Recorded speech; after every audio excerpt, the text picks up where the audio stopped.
Hello everyone, a very good morning to all of you. Welcome to my platform. আমি হৈমন্তিকা দাস বর্তমানে WBCS executive officer হিসেবে কর্মরত রয়েছে। তোমাদের জন্য অনেক দিন ধরে আমি অনেকগুলো কোয়ারিজ পেয়েছি related to the WBCS examination. অনেক দিন পর আমরা একটা আশার আলো দেখতে পাচ্ছি এবং সেই সূত্র ধরে WBCS এর পরীক্ষার 2024 এর নোটিফিকেশন কবে পাবলিশড হতে পারে এই মুহূর্তে যদি আমরা WBCS এর কথা ভাবি তাহলে নেক্সট কিছু মাস আমাদের কিভাবে প্রিপারেশন স্ট্র্যাটেজি থাকতে পারে, আমরা কিভাবে আমাদের প্রিপারেশন শুরু করব, আমাদের ডেইলি স্টাডি প্ল্যান কি হবে, আমাদের প্রিলিমিনারি রেসপেক্টেড স্ট্র্যাটেজি কি হবে, আমরা কিভাবে এই হিউজ সিলেবাসকে রিভাইজ দেব এবং আমাদের টার্গেট স্কোর কত হতে পারে যাতে আমরা এই যে দীর্ঘ সময় ধরে আমরা প্রতীক্ষা করেছি WBCS পরীক্ষার জন্য, যখন অ্যাকচুয়াল পরীক্ষাটা আমাদের আসবে, যখন অ্যাকচুয়াল নোটিফিকেশনটা আসবে, then how will handle the situation, সেই সমস্ত কিছু নিয়ে আজকে বিস্তারিত আলোচনা থাকবে। আশা করি তোমরা ভালো আছো। অনেকদিন পর ক্লার্কশিপের রেসপেক্টে অনেকগুলো ভিডিও আপলোডেড হয়েছে related to the translation, report, precis, Bangla, English নিয়ে অনেক দিন ধরে আমরা ট্রান্সলেশন বা রিপোর্ট রাইটিং করেছি, আমরা ডেসক্রিপটিভ ক্লাস করেছি। আশা করি তোমাদেরকে আমি হেল্প করতে পেরেছি। আজকের রেসপেক্টে একটা WBCS এর রেসপেক্টে ডিটেলস প্ল্যান আমাদের কি হওয়া উচিত সেই নিয়ে বিস্তারিত আলোচনা হবে। তাহলে সাথে থেকেও সঙ্গে থেকেও শুরু করা যাক আজকের ক্লাস। প্রথমত আজকের এই ভিডিওটা করার মুখ্য প্রেক্ষাপট হচ্ছে কাল পাবলিক সার্ভিস কমিশনের তরফ থেকে একটা টেন্টেটিভ নোটিফিকেশন পাবলিশ করা হয়েছে and the advertisement number is 9/2024। The main significant part is 2024-এর যে একটা অ্যাডভার্টাইজমেন্ট ছিল, 2024-এর রেসপেক্টে যে জুডিশিয়াল সার্ভিসের পরীক্ষা পেন্ডিং ছিল সেটার রেসপেক্টে অ্যাডভার্টাইজমেন্ট বার করা হয়েছে এবং এটা West Bengal judicial service examination 2024। But এর আগে কি বেরিয়েছিল, 2023-এর যে পরীক্ষাটা বাকি ছিল তার রেসপেক্টে অ্যাডভার্টাইজমেন্ট বেরিয়েছিল, কিন্তু এখন 2024-এর অ্যাডভার্টাইজমেন্ট বেরোনো শুরু হয়েছে এবং আমরা যদি ডিটেলস নোটিফিকেশনটা ভালো করে দেখি তাহলে নেম অফ দ্য এক্সামিনেশন দেওয়া হচ্ছে 2024। পোস্ট কি আছে এখানে, আমাদের সিভিল জাজের যে রিক্রুটমেন্ট হয় সেটা আছে, টোটাল 54 যে ভ্যাকেন্সি সেটাকে কিন্তু ক্লিয়ার করা হয়েছে, ডিভাইড করা হয়েছে among the UR, schedule caste, EWS কেও ইনক্লুড করা হয়েছে এবং মেইনলি যেটা নিয়ে আমাদের এত সমস্যা হয়েছিল ওবিসি কেস, সেখানেও OBC A এবং OBC B এর রেসপেক্টেও কিন্তু ভ্যাকেন্সিকে পাবলিশ করা গেছে।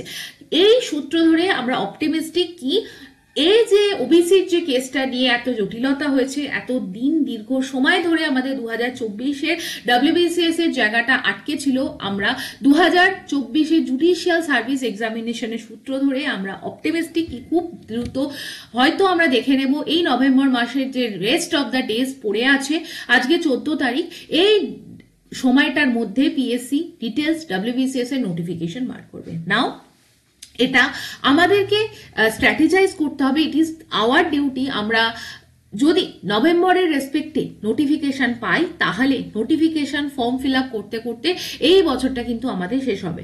তাহলে আমরা যদি হাতে মোটামুটি একটা 3 month strategy and the programme নিয়ে চলি, আমার মনে হয় যে WBCS এর প্রিলিমসকে অ্যাপ্রোচ করার ক্ষেত্রে তোমাদের সুবিধা হবে।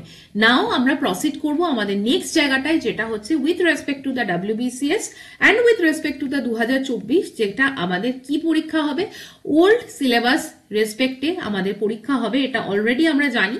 তাহলে এর রেসপেক্টে আমরা ডেইলি স্টাডি প্ল্যান কি করব।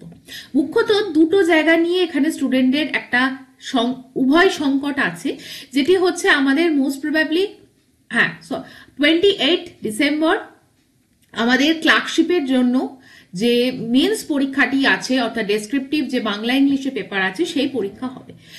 নাও মেজরিটি অফ দ্য স্টুডেন্ট, অনেক বেশি সংখ্যক স্টুডেন্ট এখন ক্লার্কশিপের পরীক্ষার জন্য অ্যান্সার রাইটিং শুরু করেছে, তারা ইংলিশ লিখছে, বেঙ্গলি লিখছে। এবার তাদের ক্ষেত্রে সাইমালটেনিয়াসলি WBCS এর পরীক্ষাটা তারা কিভাবে প্রস্তুতি নেবে। আর যারা ক্লার্কশিপ পরীক্ষায় পাশ করতে পারোনি, যেটা হচ্ছে কেস 2, সেই সমস্ত স্টুডেন্টের ক্ষেত্রে কিন্তু তোমাদের সব সময়টুকুনি আছে, তোমরা চাইলে WBCS এর জন্য ডিভোট করতে পারো। নাও আমরা যখন আমাদের এই পুরো জায়গাটাকে নিয়ে স্টাডি প্ল্যান করব, সেক্ষেত্রে আমাদের অ্যাটলিস্ট ইনিশিয়াল ডেজে আমরা অনেক সময় ডিমোটিভেটেড ছিলাম, দীর্ঘদিন অনেক স্টুডেন্ট এই ডাব্লিউবিসিএস এর পরীক্ষার থেকে ডিটাচ ছিলে বা অনেকে ছেড়ে দিয়েছিলে, কিন্তু এখন এই সময়টা থেকে যারা শুরু করবে 3 মাস সময় দাও, আমার মনে হয় তোমরা কিন্তু ডাব্লিউবিসিএস এর প্রিলিমসের জন্য যার যেটুকখানি জ্ঞান ছিল, অনেকে হয়তো অনেক সময় জীবন মুখোপাধ্যায়টা পড়ে রেখেছিলে, অনেকে অনেক সময় হয়তো কার্তিক চন্দ্র মণ্ডলের ভূগোলটা পড়েছিলে, কিন্তু অন্যান্য বিভিন্ন পরীক্ষা এক একটা বছর পেরিয়ে যাওয়া মানে অন্যান্য অনেক পরীক্ষায় তোমরা এনগেজ হয়েছিলে, অনেকে অনেক সময় চাকরির সাথে যুক্ত হয়ে গেছো। সবটুকু নিয়ে আমি বলবো ডেইলি একটা স্টাডি প্ল্যান শুরু করা। কিভাবে স্টাডি প্ল্যান করব? আমরা 6 আওয়ার্সের একটা প্রিপারেশন করব। যারা ক্লার্কশিপ পরীক্ষার জন্য প্রিপারেশন নিচ্ছ, তারা ক্লার্কশিপের জন্য অলরেডি কিছুদিন লেখালেখি করেছো, অনেক দিনই ক্লার্কশিপের ডেট অ্যানাউন্স হয়ে গেছে, তাদের ক্ষেত্রেও তাদের কিন্তু সময়টা একটু বাড়াতে হবে। তোমরা ক্লার্কশিপের জন্য এখন 6 ঘন্টা করে দাও, এবং যদি তোমরা চাও ডাব্লিউবিসিএস এর জন্য সাইমালটেনিয়াসলি একটা হাফ, যদি সকাল, দুপুর বা বিকাল ফেজ এবং রাত্রি ফেজ, এই 3টে ফেজে তোমরা পড়াশোনা করো, সেক্ষেত্রে আমি বলবো যে কোনো একটা ফেজ বা যে কোনো একটা পার্ট অফ দ্য ডে যেখানে তুমি ফ্রেশ মাইন্ডে অন্তত 3 ঘন্টা একটা স্লট বার করতে পারবে, সেই স্লটে কিন্তু ডাব্লিউবিসিএস এর জন্য পড়াশোনা শুরু করো। তাহলে আমি কি বললাম, আমি সামারাইজ করতে চাই। আমি বললাম ডেইলি আমরা যদি প্রিপারেশন প্ল্যান ধরে নিই, তাহলে ডেইলি আমাদের কিন্তু একটা 6 ঘন্টার মতো, যারা আমরা ফ্রেশলি 2024কে টার্গেট করতে চাইছি, অ্যাটলিস্ট 5 ঘন্টা দিয়ে শুরু করো। আমার মনে হয় 5 ঘন্টাকে সারাদিনই আমরা যদি চাই বার করতে পারবো, অ্যালং উইথ দ্য জব 5 ঘন্টাকে কিন্তু আমাদের ডেডিকেটেডলি, এবং আমরা যদি চাই ম্যাক্সিমাইজ করতে পারি 6 আওয়ার্স ফ্রম আস্তে আস্তে এই সপ্তাহ থেকে আমরা যদি শুরু করি, আমরা 6 ঘন্টা করে কিন্তু পড়তে পারবো। তোমরা 6 ঘন্টাকে 3টে মানে ফেজে ব্রেকডাউন করো, 2 আওয়ার্স, 2 আওয়ার্স অ্যান্ড 2 আওয়ার্স, ঠিক? খুব বেশি না। তোমরা যদি ধরো সকাল 7টায় ঘুম থেকে উঠলে 7টা থেকে 9টা অফিস যাওয়ার আগের টাইমটায় একটা ফেজ রাখো। নেক্সট 2 আওয়ার্স আমরা যে কোনো সময়, যারা অফিসে আছো অফিসের মাঝখানে পড়তে পারো, যারা ফ্রেশ আছো, যারা চাকরির জন্য শুধুমাত্র প্রস্তুতি নিচ্ছ, তারাও কিন্তু যে কোনো একটা সময় বিফোর দ্য 4 PM আরো একটা, মানে বিকাল বেলার আগে আরো একটা 2 ঘন্টা তোমাকে কিন্তু বার করতে হবে। তার মানে বিকাল 4টের আগে তুমি 4 ঘন্টা কিন্তু পড়ার সময় তোমায় বার হলো। এরপর রাতের সময়টা, বিকাল বেলার পর থেকে তোমরা তোমাদের হবিস পারসিউ করো, টেক রেস্ট এবং অন্য কিছু ভাবনা চিন্তা করো। নেক্সট রাত্রিবেলা ধরো 8টা থেকে আফটার ডিনার 2 ঘন্টা একটা সময় বার করো। এবার এই যে 3টে হাফে কিন্তু আমাদের পড়াশোনার ফেজটা, পড়াশোনার স্ট্র্যাটেজিটা ডিফারেন্ট হবে। নাও এর পরের জায়গাটায় আমি বলবো হাউ টু অ্যাপ্রোচ। এই জায়গাটায় আমরা যখন দেখব বা এই জায়গাটা নিয়ে আমরা যখন শুরু করব যে আমরা এই যে 6 ঘন্টার যে ফেজটা, এটা কিন্তু আমি বোথ ওয়ার্কিং এবং যারা টোটালি আমাদের কম্পিটিটিভ এক্সামিনেশনের জন্য প্রিপারেশন নিচ্ছ, যারা নন ওয়ার্কিং অ্যাসপিরেন্টস আছে, সবার জন্য কিন্তু এটা ইকুয়ালি ইম্পর্টেন্ট। 6 আওয়ার্স স্টাডি প্ল্যানের মধ্যে আমি বললাম 2 আওয়ার্স অ্যান্ড 2 আওয়ার্স আমাদের নিতে হবে, ঠিক? 2 আওয়ার্সের যখন একটা ফেজ থাকবে প্রথমের দিকে, সেইখানে কিন্তু একটা জায়গায় আমাদের যেগুলো খুব মানে তথ্যভিত্তিক পড়াশোনার যে সাবজেক্টগুলো, জেনারেল স্টাডিজের যে পার্টগুলো, হিস্ট্রি, জিওগ্রাফি, পলিটি এবং ইকোনমিক্স,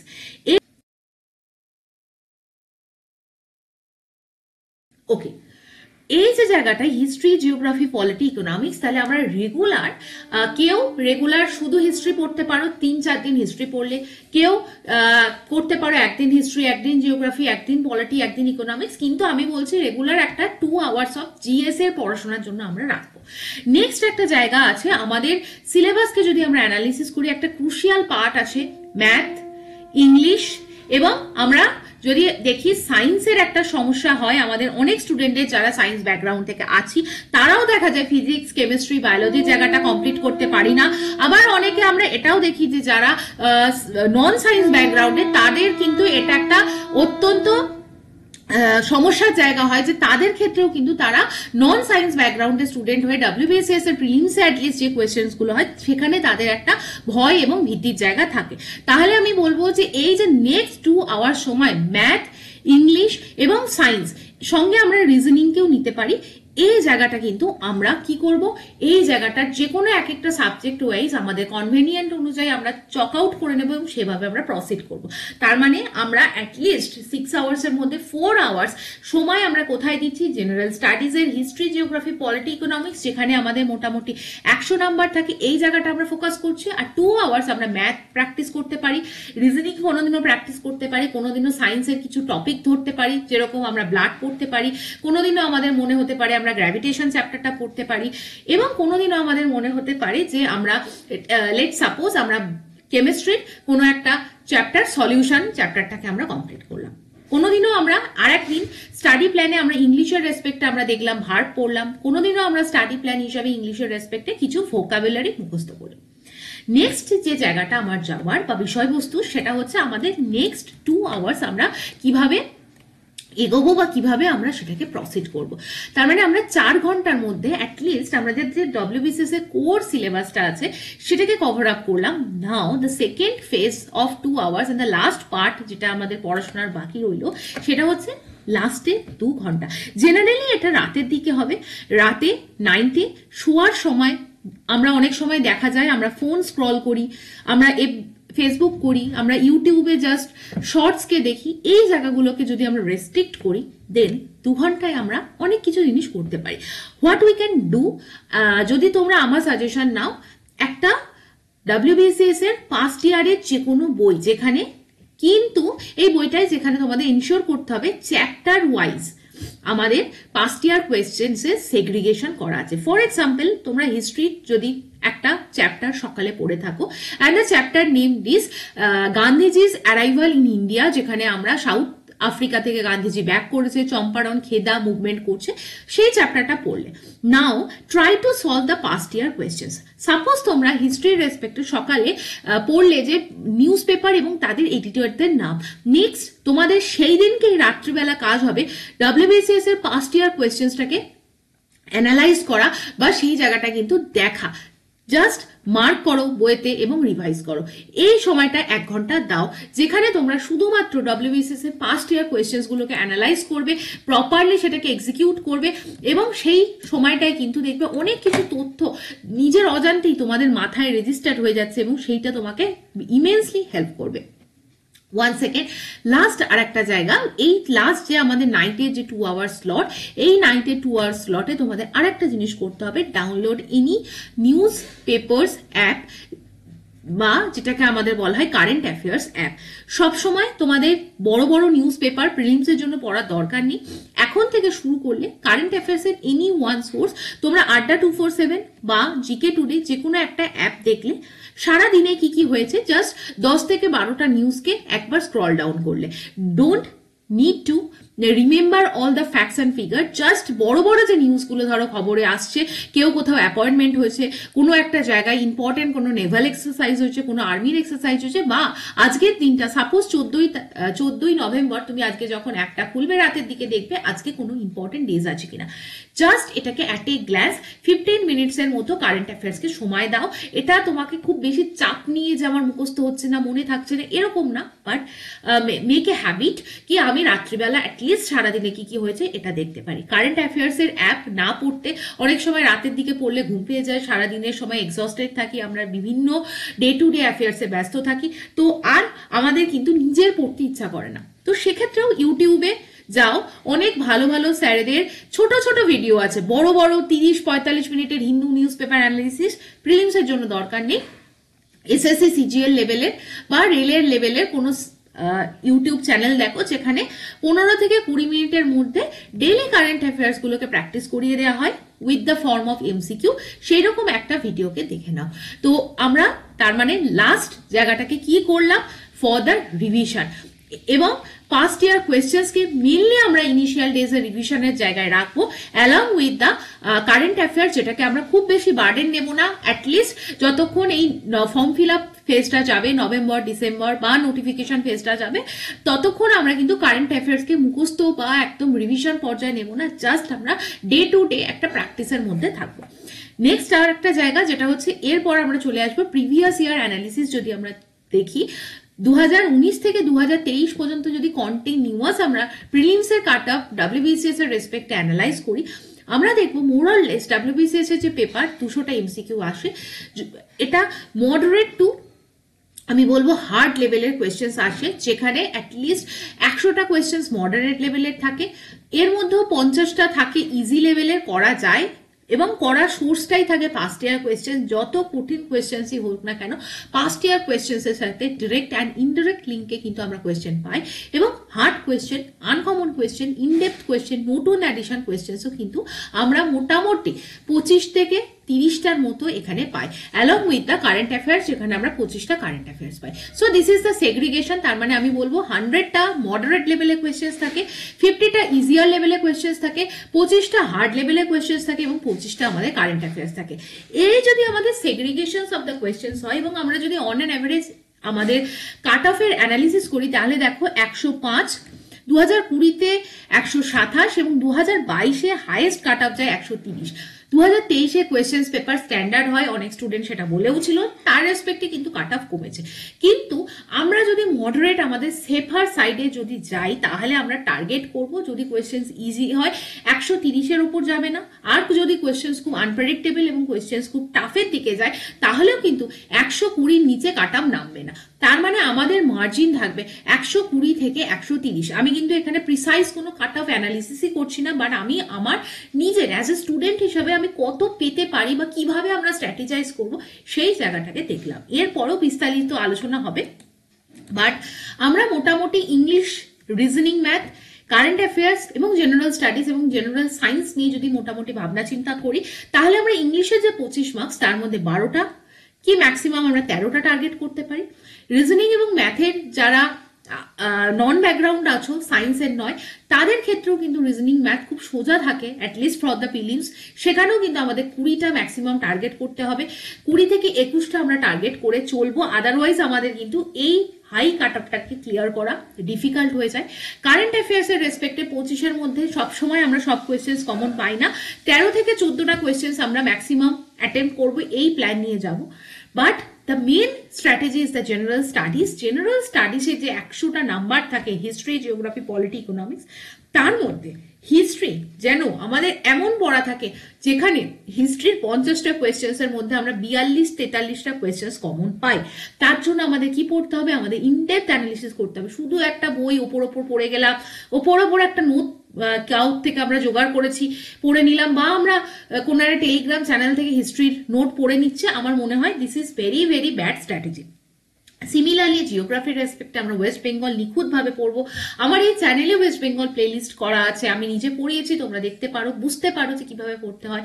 পলিটির লক্ষ্মীকান্ত বইটা ধরবো, রিগোরাসলি ভালোবেসে শ্রদ্ধার সাথে আমরা বইটা পড়বো, এবং ইকোনমিক্সের যে বইটা বা ইকোনমিক্সের যে স্ট্র্যাটেজি সেটাকেও আমরা এক্সিকিউট করবো। জেনারেল স্টাডিজে কিন্তু 100-র মধ্যে 75 থেকে 80 নাম্বার আমরা যদি না করতে পারি, তাহলে কিন্তু আমরা পুরো জায়গাটাকে ল্যাক করে যাব।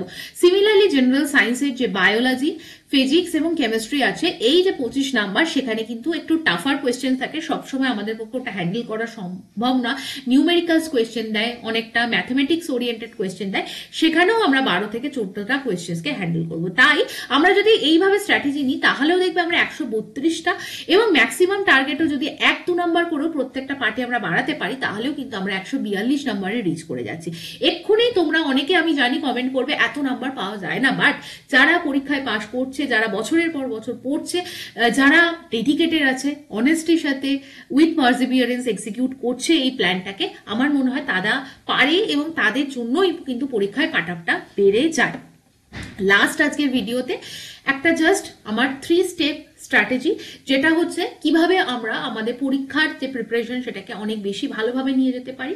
তো তার রেসপেক্টে আমার মনে হয় কভার করতে হবে আমাদের ছোট ছোট পার্ট ধরে এন্টায়ার সিলেবাসকে, এবং আমি যেটা বললাম রাতের দিকে কিন্তু আমরা পাস্ট ইয়ার কোয়েশ্চেন্সকে বুঝবো। এখন প্রচুর এমসিকিউ না করে আমরা ডাব্লিউবিসিএস এর রেসপেক্টে সমস্ত কম্পাইলড যে পাস্ট ইয়ার কোয়েশ্চেন্স একটা বই কিনবো, সেই পাস্ট ইয়ার কোয়েশ্চেন্সটা পড়া মানে কিন্তু আমাদের প্রায় 50,000 এর এমসিকিউ এর ওপর আমরা কিন্তু এমসিকিউ কে সলভ করছি, and it is the biggest thing.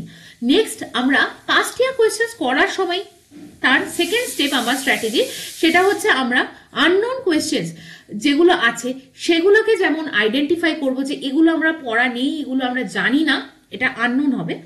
তো সেই আননোন কোয়েশ্চেন্স গুলোকে আমরা সার্চ করবো ইন আওয়ার থার্ড স্টেপ, যেগুলো কি আছে, কি আমি জানতাম না, যেটা এক্সট্রা ইনফরমেশন আছে, এবং try to make a note separate copy, যেখানে আমরা গুগল বা যে কোনো একটা ইউটিউব ইনফরমেশন কিছু পেলাম, অ্যালং উইথ দ্য আমার ওন ইনফরমেশন যেটা আমরা বইতে পেয়েছি বা তুমি যেখান থেকে পড়েছো সেই জায়গা থেকে পাচ্ছি, সেগুলোকে রাখবো এবং সেগুলোকেও কিন্তু আমরা একটা উইকডেজে রিভাইজ করব, উইকেন্ডে রিভাইজ করব, স্যাটারডে সানডে যখন আমরা বাড়িতে থাকবো সেই সময়টা আমরা রিভিশন করব। তো আশা করি আজকের জায়গাটা তোমাদেরকে হাইলাইট করতে পারলাম। নেক্সট, তোমরা যদি মনে করো যে ডাব্লিউবিসিএস এর রেসপেক্টে তোমরা অনেক দিন ধরে প্রিপারেশন নিয়েছো বা জাস্ট ফ্রেশ শুরু করেছো, কোথা থেকে পড়বে না পড়বে কোনো জায়গাটা তোমাদের ক্লাসে ক্লিয়ার নেই, আমার থেকে তুমি পার্সোনালি গাইডেন্স নিতে পারো। আমি পার্সোনালি তোমাদের জন্য WBCS is a exclusive thing, আমি যেটাকে খুব অন্তর থেকে তোমাদেরকে পড়াই, অ্যাটলিস্ট চেষ্টা করি। আমার কাছে যে সমস্ত স্টুডেন্ট আছে জেনুইনলি তারা অনেকে ভালো স্টুডেন্ট আছে এবং তাদের পোটেনশিয়াল আছে, এবং আমি আমার দিক থেকে শত কর্মব্যস্ততার মাঝখানেও তোমাদেরকে ডেডিকেটেডলি পড়ানোর চেষ্টা করে থাকি। তো সেই জায়গা থেকে তোমরা যদি চাও আমার সঙ্গে থেকেও তোমাদের এন্টায়ার ডাব্লিউবিসিএস এর গাইডেন্স প্রোগ্রামের সঙ্গে থেকেও ডাব্লিউবিসিএস প্রিপারেশন নিতে পারো। ফর দ্যাট থিং তোমরা আমাকে মেল করো, this is my official mail ID of the channel of the platform, সেখানে তোমার নাম এবং কন্ট্যাক্ট নাম্বার সহ আমাকে মেল করে জানিও। মেল আইডি তোমার link first pin comment section থেকে তোমরা অ্যাক্সেস করতে পারবে। এছাড়া তোমার এই ভিডিওর যে ডেসক্রিপশন আছে সেই ডেসক্রিপশনেও তোমরা এই মেল আইডিটা পাবে। সো তোমরা যদি মনে করে থাকো যে এই যে প্রিলিমস পরীক্ষাটা আসবে নেক্সট কিছু মাস, এবং এটা কিন্তু শুধুমাত্র প্রিলিমসের জন্য না, থ্রু আউট দ্য ডাব্লিউবিসিএস এই গাইডেন্স প্রোগ্রামটা কন্টিনিউ থাকে, এই ভিডিওগুলো প্রি রেকর্ডেড থাকে, তোমরা তোমাদের নিজের কনভেনিয়েন্স অনুযায়ী এই ভিডিওগুলো দেখতে পারবে। 80% syllabus is already covered and time to time I will upload the video, যাতে তোমাদের সিলেবাস কমপ্লিট হয়। এছাড়া তোমরা যে কোনো সময় ডাউট ক্লিয়ার, তোমাদের কি কি সমস্যা হচ্ছে, আনকমন এমসিকিউ কিভাবে সলভ করতে হয়, কারেন্ট অ্যাফেয়ার্স নিয়ে ডিসকাশন সমস্ত হয় আমাদের ইন্টারাক্টিভ ক্লাসে। তো তোমরা যদি কেউ চাও আমার সাথেও ডাব্লিউবিসিএস প্রোগ্রামে এনরোল হতে পারো। কেমন লাগলো আজকের ভিডিওটা জানিও, লাইক করো, শেয়ার করো, সাবস্ক্রাইব করো, টেলিগ্রাম চ্যানেল জয়েন করে নিও। This is a QR code. Apart from this Telegram এবং ইমেল আইডির লিঙ্ক তোমরা description box first pin comment section থেকে পাবে। এবং তোমরা অনেকেই ক্লার্কশিপের যে ডেসক্রিপটিভ ব্যাচের আমি ভিডিওগুলো বা ডেসক্রিপটিভের রেসপেক্টে তোমাদের অনেকগুলো ভিডিও প্রোভাইড করেছিলাম, তোমরা অ্যাপ্রিসিয়েট করেছো, দ্যাট মিনস এ লট। তোমরা ভালো থেকো, সুস্থভাবে preparation now. Dedicated preparation is very necessary, otherwise তোমরা রেলও দিচ্ছ, এসএসসিও দিচ্ছ, ডাব্লিউবিসিএসও দিচ্ছ, আবার হঠাৎ করে নোটিফিকেশন বেরিয়ে গেল, 1 মাস 2 মাসে পড়তে শুরু করবে, কোনো স্ট্র্যাটেজি নেই। আমার মনে হয় এইভাবে ডাব্লিউবিসিএস এর মধ্যে